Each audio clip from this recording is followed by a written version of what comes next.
Hi friends, ఎండాకాలం వచ్చింది కదండి. ఏదైనా చల్లగా తాగాలని నేనైతే మా తమ్ముడు నేను డీమార్ట్కి వెళ్తే సబ్జా గింజలు అయితే తెప్పించానండి.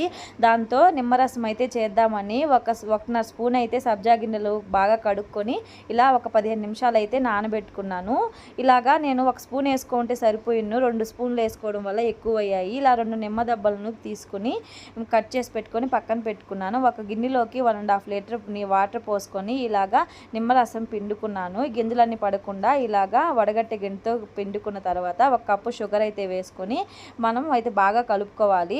ఫస్ట్ అయితే మేమైతే 5 మెంబర్స్ ఉన్నాము ఇంట్లో, అందుకని 5 గ్లాసులు అయితే ఒక్కొక్క స్పూన్ సబ్జా గింజలు అయితే వేసుకొని కింద మా గార్డెన్లో పుదీనా ఆకులు అయితే ఉన్నాయి, దాన్ని అయితే తెచ్చుకొని ఇలా వేసుకున్నాము.